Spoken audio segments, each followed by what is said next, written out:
Jayden Daniels, is he Lamar Jackson or is he Marcus Mariota? DP, it's time to have the conversation. Guys, welcome back to the quarterback room.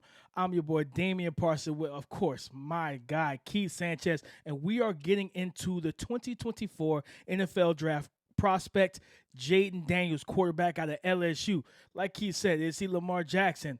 Is he Pat White from West Virginia? Old throwback name. Is he Marcus Mariota? We're gonna get into all of that, guys. But first, Keith, we got to get into and talk about where does he win? Yes, and listen, we said Lamar Jackson, we said Marcus Mariota, right? And what are both of those guys known for, DP? That's their ability to run the football, and that is the most explosive thing about him. His Heisman moment, right, was against University of Florida, where he ripped off multiple 50-plus yard runs, and I think that's where you was able to see that this guy is a true game changer with his legs. He can flip the field, right? And not only that, you can build off of that, right? You can use his legs to build other things of his offense, being able to scramble out of the pocket, right, and find those deep throws, and then being able to, I guess, put him in situations where you have quarterback bootleg and rollout type situations. So I think Jayden Daniels he uses his legs, and then it sets up everything else for him. No, 100%, and it's crazy because I remember we talked about this, and I can't remember if I tweeted it, but a lot of people weren't really ready to jump on board. And shout out to our guy Ray Garvin over at Destination Devi. We uttered the name Lamar Jackson, and from a Mhm. running standpoint, in terms of we haven't seen an athlete like this at quarterback that can go from 0 to 60 like a Lambo, the way that Jayden Daniels has. And the last guy we saw that was able to do that was Lamar Jackson, right? So I think now that we've gotten months past the actual college football season, everybody's kind of on board with that. I've seen that comp thrown around just from the rushing ability. And the thing I wrote down when I watched him, Keith, I said, man, he's a playbook extender in terms of you can bring him into your offense. If you call the right things for him, he can run the offense, right? The structured stuff, things of that nature. I believe he was the best in terms of touchdown to interception ratio on deep passes 20 yards to 30 yards down the field. I believe he had 34 touchdowns to 0 interception. The next guy was Michael Penix Jr. And we see that all on tape, Keith. The back shoulder fades. We see the slot fade. He throws that Slot better than fade. anybody. Nope. Nah, you talking about the deep ball accuracy. It's something amazing, right? And we know Malik Neighbors, Brian Thomas, right? Two wide receivers that are going to probably go in the top 50 picks, right? But the thing is this, Facts. you still have to get the football to him, right? And man, that slot fade was something beautiful for Jayden Daniels at LSU, but just the deep ball period, man, the deep ball accuracy. And he seems like he throws a easy football to catch, right? When you talk about the wide receivers, it just falls into their into the bread basket, what people like to say, just over the shoulder, man. And it's against tight coverage, right? It's against these guys are running stride for stride with these wide receivers some of the times, and he's just able to fit it right over them. And so you think about teams, DP, and I'm throw out a team like the Washington Commanders, right? They sit there and they have a Terry McLaurin, they have a Jahan Dotson, you have these vertical threats, and I say, man, a spot like that, they can definitely make a lot of stuff happen. But what you said, DP, you said that he's a playbook extender. And what we're seeing in the NFL now is that offensive coordinators are starting to extend that playbook, right? And so I've watched Jayden Daniels, you talking about against Alabama, right? He's able to do, quarterback power from the 15-yard line and get the touchdown. That's important to score in the red zone and score touchdowns to where you have to account for him. So I like Jayden Daniels, and I'm one of those guys, DP, to where I was a little bit hesitant, and it was more. And let's talk about it. It was because I couldn't forget about last season, right? Not this Mhm. past year, but the year before. But I think he really developed as a passer as far as being able to be a guy to go through his progressions and deliver the football.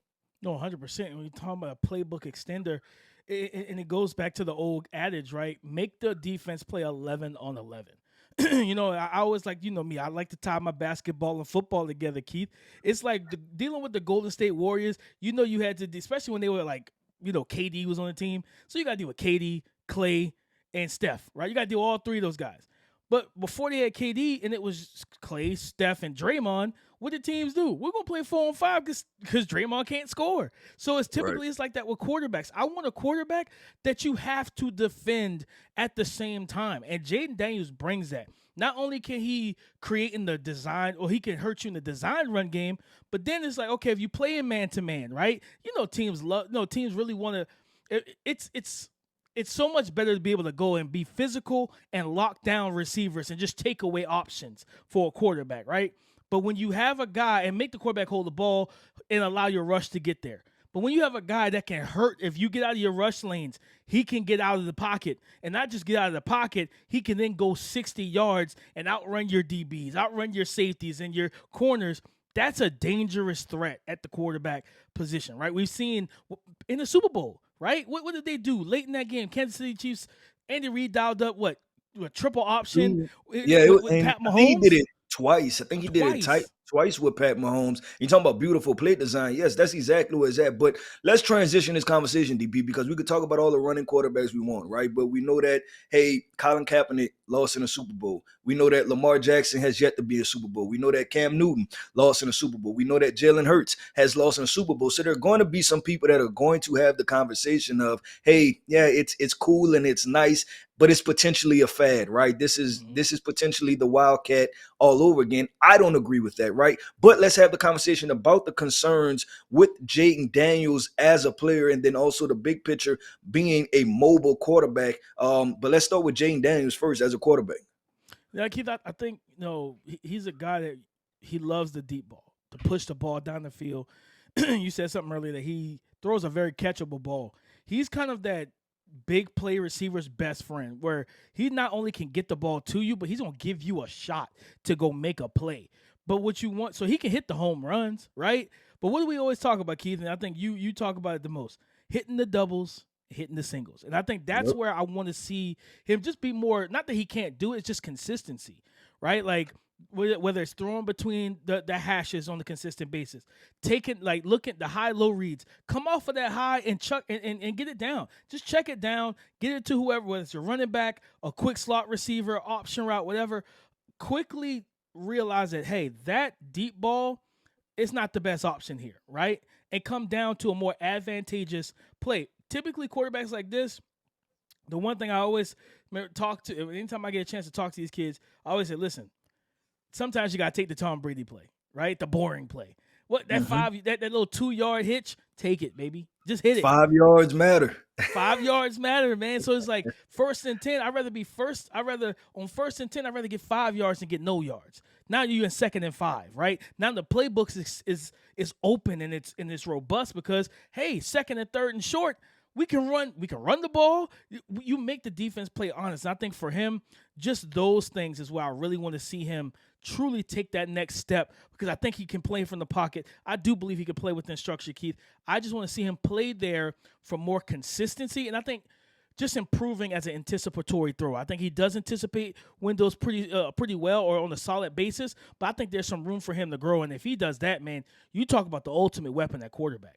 Yeah, I agree. And let's talk about, like you said, the rooms for Jayden Daniel to grow. And it's across the middle of the field. And we know one thing, right? That defenses in the NFL, they're going to find a way to take away the deep threat, right? They did it to Patrick Mahomes. They've done it to Josh Allen, right? And force you to have to take the underneath stuff. Now, the question is Jayden Daniels going to be able to move the football down the field? And you know where we're at now, right? With NFL defenses. They're saying, listen, you're not about to just kill me with one shot, right? This is have to going to be a death by 1,000 cuts type situation. So can you string together a 12 play, 13 play, 14 play drive where you have to go 80 yards, right? Without making a mistake, reading these coverages, right? Without the too high to one high looks or one high to two high looks, right? And you have to go through that. So we always talk about this, but it's going to be a neck up approach, right? And we've seen Jay Daniels. He wants to get greedy with that deep shot, right? And then there may be somebody that comes open underneath, or immediately his eyes, or when he approaches the line of scrimmage, is like, hey, I'm taking this deep shot. But then you have this streaking guy running across the middle of the field, right, that he doesn't necessarily see because he's locked in. So I think that is definitely going to have to be something that we pay attention to with Jayden Daniels and his growth and progress as a player. But I want to ask you this, and I talked about the larger picture, right, with the mobile dual threat, however you want to label it, right? And I feel like the quarterback dual threat is getting a little gray because there's so many athletic quarterbacks now. Where does Jayden fall for you as far as a runner versus a passer? Man, I think running wise, so running style, he reminds me, a little bit of Pat White at West Virginia. that open I field think speed. that's probably yeah, and I like that running style more than I just like saying Lamar Jackson, right? Yeah, But no, he's Lamar got Jackson Lamar the most Jackson's burst. He doesn't yeah, have like Lamar runs like a running back receiver. yeah. It's different. Where Jayden, and we see it on tape. I think that's one of the concerns with him too. Is like he has that slight slender build, and he doesn't protect himself. So it's one thing to say O line protect me. It's another thing for the O line to look at you like, bro, when you get past this line of scrimmage, protect yourself. Slide, get out of bounds. Play Because we've defensive on you to where you don't take the shot against Florida State, right? Leaping right. across the pile and getting, spine buster like WWE into the dirt. We don't need that. I think it was another hit in one of the games where he's running It to the was sideline and takes a big Ole shot. Miss, Ole Miss, Yes, Mississippi State. Listen, you cannot subject yourself to those type of hits, and you have to understand something, right? College was a 4 year, maybe 5 year process for Jayden Daniels, right? But listen, in the NFL, right? You're talking about legacy. You're talking about a top five pick, right? You're talking about two, three you're judged contracts. if yes, you're judged if you're going to be there for 10 to 12 years to see if you're a successful draft pick. So he has to start protecting himself. And I get it. At times you want to play with a little bit of a reckless abandonment, right? And just leave it all out there. But those type of hits that we talked about, the Florida State hit, the Mississippi State hit, the Ole Miss hit, those things won't get you to be able to prolong your career. But DP, No, let's keep the conversation going, right? We're talking about prolonged career. Simple question, right? What is Jayden Daniels' career, right? What is his NFL outlook? What do you expect from him in his NFL career? man, I expect him to be a high level starting quarterback for multiple years. I think he can get to 2, 3 contracts, Keith. And the main thing is staying healthy, as we just talked about. I liken him to, you're talking about offenses and NFL projecting him to an offense. I would love him in Minnesota. I would love him in that Kevin O'Connell, Sean McVay type of offense where you can get him to those easy throws, right? Like the one into the check down, off the boot action, the crosser, the tight end coming leaking back from backside, getting it to him, on the move, those type of things. And then you can go to 10, 11 personnel out of shotgun and give that full field type of read to him. Also give the defense that full feel from the backfield where you got a running back beside him. You get the RPO game, you get the read option game, the mesh point, things of that nature. And of course, you got Justin Jefferson, Jordan Addison, when he's healthy, TJ Hawkinson. And now you walk into a situation where he's not trying to throw bad guys open. He's just trying to get it to really good guys. And I love that fit in terms of an NFL spot for him. But I do think that he could be a high level starting quarterback Well, with time to develop and also take the coaching to some of the stuff we talked about. Protect well, yourself, things like that. yeah, with DP, that was easy, right? Tom, you want to send them to the guys, the Pro Bowl and the All Pro wide receiver, right? That Correct. part is Correct. easy, but that's not what Jayden Daniels is potentially going unless Right. Minnesota's going to trade up. So now we're sitting there with the Chicago Bears. We're sitting there with the Washington Commanders, the New England Patriots, right? The Chargers who aren't going to take anybody.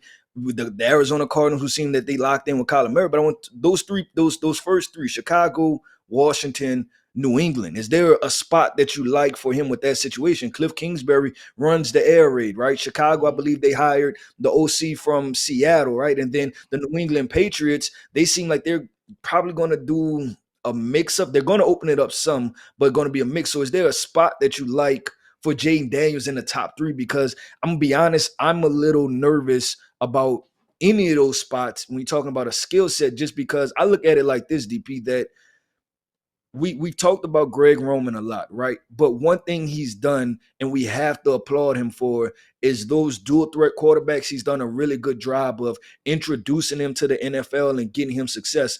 Shane Steichen, right? We talk about Shane Steichen all the time. We talk about Nick Sirianni, right? What he was able to do for Jalen Hurts. I think this tale is going to be told really early that if an offensive coordinator is able to adjust his offense to Jayden Daniels' skill set instead of the old school train of thought to be able to place him, in their offense and make him fit around. Is there an offensive coordinator that you see in that top four, top five, top seven picks? Man, I mean, when you talk about the top three, I like Alex Van Pelt for the New England Patriots. He's big on Okay. technique. He's big on footwork. He's big on the minute details of what makes you that can go make you go from throwing an accurate pass right on the money to where that ball is off target, right? So you think about just making sure that the technique of the quarterback is locked down and is good stuff. And he's had the experience with DTR, Deshaun Watson, Walker, Philip, I think it's Philip Walker or Phil Walker, PJ Walker. I'm sorry, PJ Walker in Cleveland last year.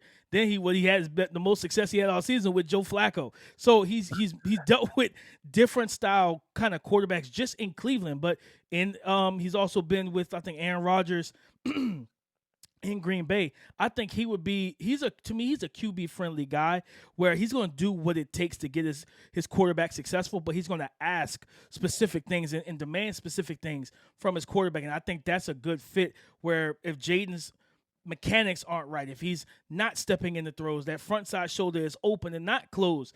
Like, you got an offensive coordinator who's worked with quarterbacks and been a QB coach as well, who can step in and hold you accountable, but also as an offensive coordinator say, listen, what do you like in this situation? What do you want to run in this situation?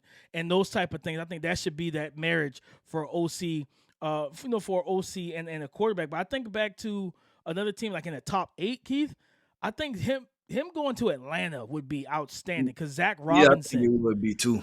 I think it would be. Raheem Morris and I Zach like that Robinson. spot. Yeah, I like that. I like the Raheem Morris and listen, you have to have, and this is what we know is that it's almost like an old guard in the NFL, right? Mm-hmm. Because for so long it's like, oh, he's not a pro style quarterback, he's not a pro style quarterback, and we're starting to see now the new guard is saying, hey, you know what?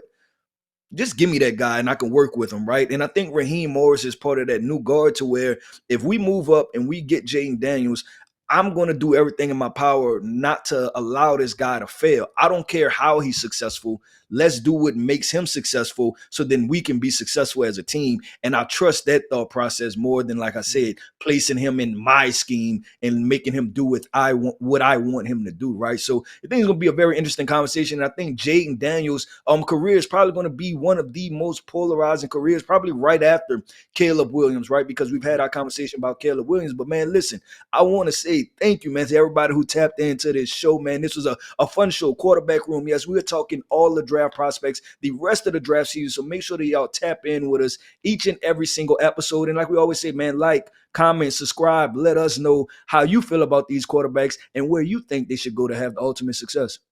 No, 100%, guys. Listen, you can find the Draft Network on Twitter at The Draft Network. Go to Instagram and follow us. All right, all of that stuff. And like he said, subscribe to the channel. Hit the bell notification.